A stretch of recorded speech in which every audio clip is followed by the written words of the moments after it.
Hello friends, धातुओं यानी कि मेटल्स के अंतर्गत आज हम पारा यानी कि मरकरी का अध्ययन करेंगे और आपको बताएंगे कि परीक्षा में किस प्रकार से क्वेश्चन पूछे जाते हैं। तो पारा यानी कि मरकरी, इसे Hg से प्रदर्शित करते हैं। पारा यानी मरकरी को Hg से प्रदर्शित करते हैं तथा इसका परमाणु क्रमांक 80 यानी कि 80 होता है। संयुक्त रूप में यह सिनेबार अयस्क के रूप में पाया जाता है। सिनेबार अयस्क से ही इसका निष्कर्षण किया जाता है, यानी कि शुद्ध रूप में पारे को प्राप्त किया जाता है सिनेबार अयस्क से। तो इसका निष्कर्षण सिनेबार अयस्क के द्वारा किया जाता है। परीक्षा में इसी प्रकार से क्वेश्चन बनता है कि परकरी यानी कि पारे का निष्कर्षण निम्नलिखित में से किस अयस्क से किया जाता है। तो सिनेबार अयस्क से इसका निष्कर्षण किया जाता है। इसके गुण यानी कि प्रॉपर्टीज, भौतिक तथा रासायनिक गुण। भौतिक गुणों की बात करें तो यह एक चमकीली धातु है। यह एक चमकीली धातु है। चमकीली धातु होने के कारण इसे क्विक सिल्वर कहा जाता है। इसे क्विक सिल्वर, क्योंकि यह चांदी की तरह दिखती है, इसी प्रकार इसे क्विक सिल्वर कहा जाता है। परीक्षा में इसी प्रकार आता है कि क्विक सिल्वर निम्नलिखित में से किस धातु को कहा जाता है। तो क्विक सिल्वर पारा यानी मरकरी को कहा जाता है। रासायनिक गुणों की बात करें, रासायनिक गुणों में यह ना तो जल से भी क्रिया करती और ना ही क्षारों से भी क्रिया करती। पारा यानी मरकरी ना तो जल से भी क्रिया करती और ना ही क्षारों से अभिक्रिया करती। पारा धातुओं के साथ क्रिया करके या धातुओं के साथ रिएक्शन करके क्रिया करके अमलगम का निर्माण करती है। अमलगम का निर्माण करती है। अमलगम का यूज सबसे ज़्यादा दांतों के छिद्र भरने में काम आता है। तो धातुएं तथा पारे के संयोग से अमलगम का निर्माण होता है। यहाँ से भी कह सकते हैं कि पारा यानी कि मरकरी धातुओं से क्रिया करके अमलगम का निर्माण करती है। पारा लोहा यानी कि आयरन से क्रिया नहीं करता। इसीलिए मरकरी को लोहे के पात्रों या लोहे के बर्तनों में रखा जाता है। तो पारा तथा अन्य धातु कुछ भी हो सकता है, जैसे जिंक, सोडियम इत्यादि कोई सी भी धातु हो सकती है आयरन को छोड़कर। तो परीक्षा में इसी प्रकार से क्वेश्चन पूछा जाता है कि निम्नलिखित में से कौन सी धातु पारे से क्रिया करके अमलगम का निर्माण नहीं करती या अमलगम नहीं बनाती। तो अमलगम कौन सी धातु नहीं बनाती? आयरन यानी कि Fe अमलगम नहीं बनाती। अब इसके उपयोग, पारा यानी कि मरकरी के उपयोग सोने तथा चांदी के निष्कर्षण में, यानी कि सोना तथा चांदी जो शुद्ध रूप में प्राप्त किया जाता है उसमें भी पारे का उपयोग किया जाता है। यानी कि सोने तथा चांदी के निष्कर्षण में मरकरी का उपयोग किया जाता है। अमलगम बनाने में, जैसा कि आपको बताया, अमलगम बनाने में, सिंदूर बनाने में इसका उपयोग किया जाता है। मरकरी वाष्प लैंप होते हैं, मरकरी वाष्प लैंप बनाने में भी पारा यानी मरकरी का उपयोग किया जाता है। थर्मामीटर तथा बैरोमीटर में भी इसका उपयोग किया जाता है। चूंकि यह चमकीली धातु है तथा कांच पर नहीं चिपकती, इसीलिए इसका उपयोग थर्मामीटर तथा बैरोमीटर में किया जाता है। बैरोमीटर की अगर बात करें तो ये एक पात्र होता है। इसमें एक ट्यूब होती है जो 76 सेंटीमीटर की होती है। एक ट्यूब होती है जो 76 सेंटीमीटर की होती है। इस पात्र में या इस बर्तन में पारा यानी कि मरकरी होता है। इसमें एक लेवल तक, यानी कि इस ट्यूब में एक लेवल तक पारा चढ़ जाता है तथा ये स्पेस यानी कि खाली होता है ये ट्यूब का। तो इस ट्यूब में, जैसा कि बैरोमीटर की खोज टोरसेली नामक वैज्ञानिक ने की है। इसका उपयोग यानी कि बैरोमीटर का उपयोग मौसम का पूर्व अनुमान यानी कि मौसम का पहले से ही अनुमान लगाया जा सकता है कि आंधी आएगी, तूफान आएगा, बादल रहेंगे या फिर मौसम साफ रहेगा। तो इसी बैरोमीटर से किया जाता है। यह जो बैरोमीटर होता है वायुमंडलीय दाब पर आधारित होता है, यानी कि वायुमंडल जैसे जैसे हम पहाड़ों पर जाते हैं या ऊंचाई पर जाते हैं तो वायुमंडलीय दाब एटमॉस्फेयर प्रेशर घटता जाता है। इसी पर यह बैरोमीटर काम करता है। तो इस बैरोमीटर को यदि पहाड़ों पर ले जाया जाता है तो ये जो पारा होता है ये इस ट्यूब से नीचे गिरने लगता है, इस ट्यूब से नीचे गिरने लगता है, यानी कि ये वायुमंडलीय दाब पर निर्भर करता है। तो यदि यह पारा नीचे गिरने लगे यानी कि तेजी से या जैसे यकायक कह दीजिए या अचानक से कह दीजिए, यदि अचानक से नीचे गिरना लगे तो आंधी तथा तूफान आएगा। यदि ये आहिस्ता आहिस्ता यानी कि थोड़ी थोड़ी देर बाद गिरता रहे पारा, यदि ये थोड़ी थोड़ी देर बाद गिरता रहे तो बारिश आने की संभावना है। यदि ये पारा थोड़ा और ऊपर तक चढ़ जाता है तो दिन साफ रहने की संभावना रहती है। तो इस बैरोमीटर से जिसमें पारा यानी कि मरकरी धातु जमा रहता है या इसमें उपयोग किया जाता है, इसका उपयोग मौसम के पूर्व अनुमान ज्ञात करने में किया जाता है। थर्मामीटर में इसका उपयोग किया जाता है। यह एक चमकीली धातु है यानी कि इसे क्विक सिल्वर भी कहा जाता है। यह उष्मा तथा विद्युत की सुचालक होती है यानी कि गुड कंडक्टर होती है। वैसे तो सभी धातुएं विद्युत तथा उष्मा की सुचालक होती है, विद्युत तथा उष्मा की सुचालक होती है, लेकिन चांदी सबसे अधिक सुचालक होती है यानी कि सबसे अधिक गुड कंडक्टर होती है।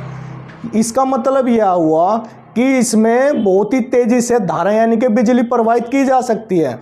इसी प्रकार लेड यानी कि शीशा धातुओं में यह विद्युत तथा उष्मा की कुचालक यानी कि बैड कंडक्टर होती है, यानी कि इसमें अधिकतर सभी धातुएं उष्मा तथा विद्युत की सुचालक होती है, लेकिन यह सबसे निम्नतम या सबसे कम सुचालक होती है, यानी कि यह अधिकतर बैड कंडक्टर होती है हीट तथा टेम्परेचर की,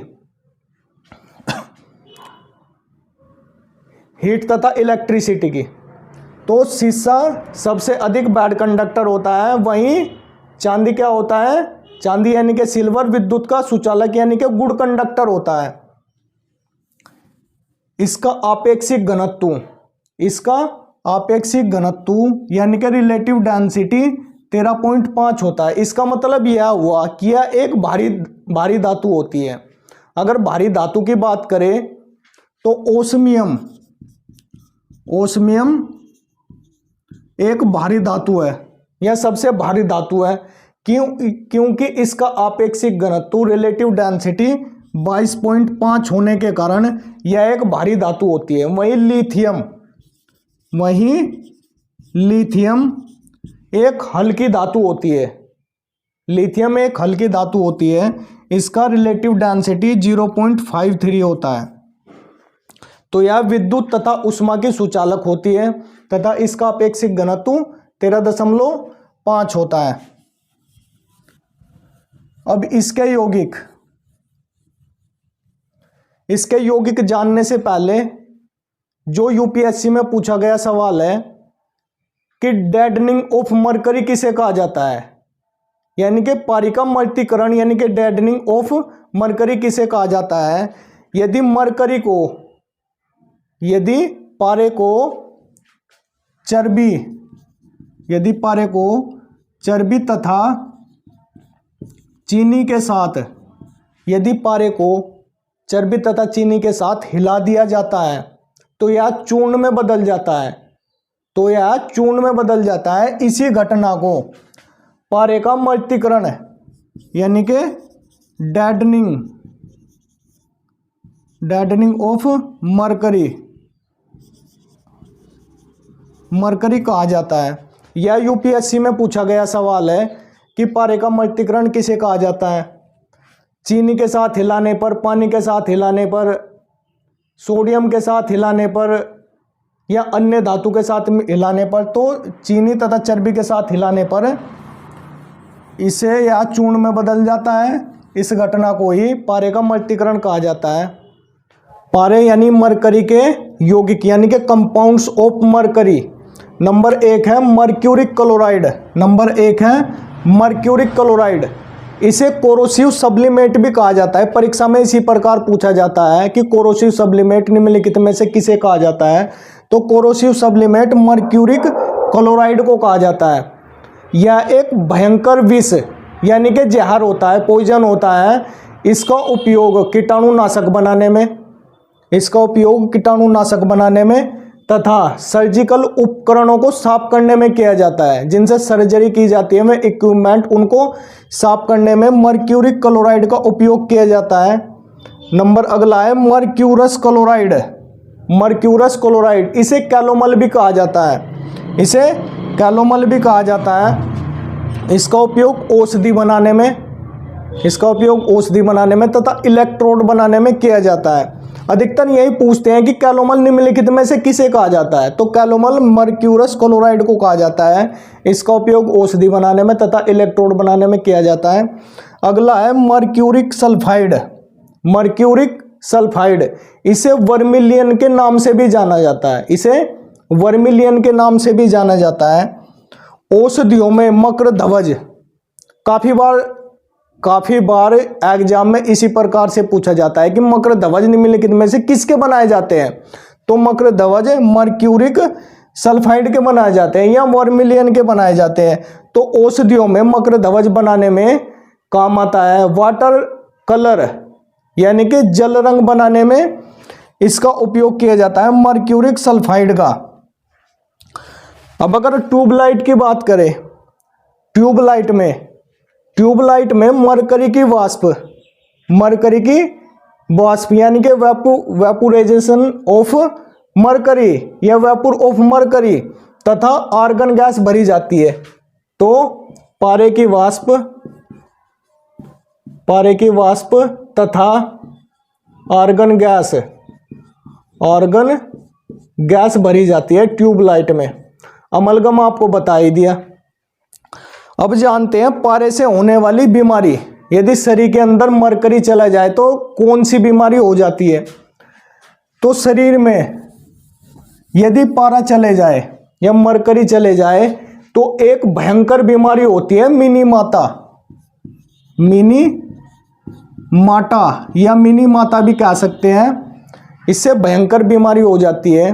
WHO के अनुसार यानी कि वर्ल्ड हेल्थ ऑर्गेनाइजेशन के अनुसार यदि पीने के पानी में या पेयजल में पारे यानी कि मरकरी की मात्रा 0.01 मिलीग्राम प्रति लीटर है तो पानी जहरीला होगा।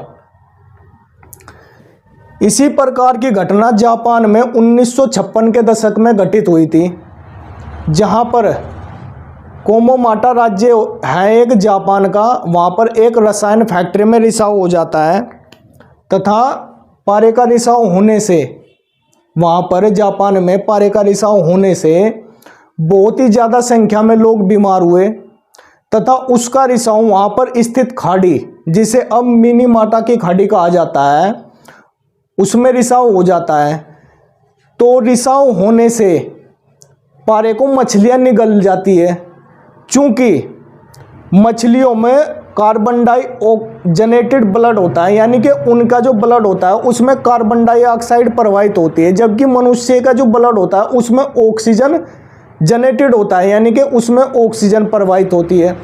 तो इसलिए मछलियों को ज़्यादा दूषित ना करके मनुष्य को ज़्यादा दूषित करता है। तो जहाँ पर उस खाड़ी पर जिन लोगों ने मछलियाँ पकड़ी है और उन्होंने खाई तो उनसे मिनी माता रोग फैल गया। इस रोग के फैलने से शरीर की मांसपेशियाँ बिल्कुल ख़त्म हो जाती है, उनमें थकान आती है, बिल्कुल सिकुड़ जाती है, आंखों से दिखना बंद हो जाता है, कानों से सुनना बंद हो जाता है, मंदबुद्धि हो जाता है। अंतिम रूप से मनुष्य आत्महत्या कर लेता है। तो मिनीमाता इतनी भयंकर बीमारी है। इसी के अकॉर्डिंग भारत में भी एक जिला है, भारत के उत्तर प्रदेश जिले में सोनभद्र एक जिला है। इस जिले को ऊर्जांचल के नाम से जाना जाता है। या भारत में, इंडिया में यह ऊर्जा का एक गढ़ है, यानी कि ऊर्जा उत्पादन करता है सबसे ज़्यादा विद्युत ऊर्जा। इसलिए इसे ऊर्जांचल के नाम से जाना जाता है। इसलिए सोनभद्र जिले को ऊर्जांचल के नाम से जाना जाता है। इस सोनभद्र जिले में वहाँ की मिट्टी, वहाँ के पानी में पारे की बहुत ही ज़्यादा मात्रा फैल चुकी है। इसलिए वहाँ पर ज़्यादा संख्या में लोग बीमार हो रहे हैं। अगर सरकार ने इस तरफ ध्यान नहीं दिया तो वहाँ पर 1956 के दशक में जो जापान में घटना घटित हुई थी, सोनभद्र जिले में वह घटना घटित होने में ज़्यादा देर नहीं लगेगी। तो फ्रेंड्स, ये ये धातुओं की क्लास हो गई। फ्रेंड्स, अगर आपने अब तक हमारे चैनल को सब्सक्राइब नहीं किया है तो आप हमारे चैनल को सब्सक्राइब कर लें, बेल आइकन को दबा लें, ताकि प्रत्येक वीडियो का नोटिफिकेशन आपको मिल सके। और हमारी वीडियो को लाइक करें, शेयर करें। जय हिंद।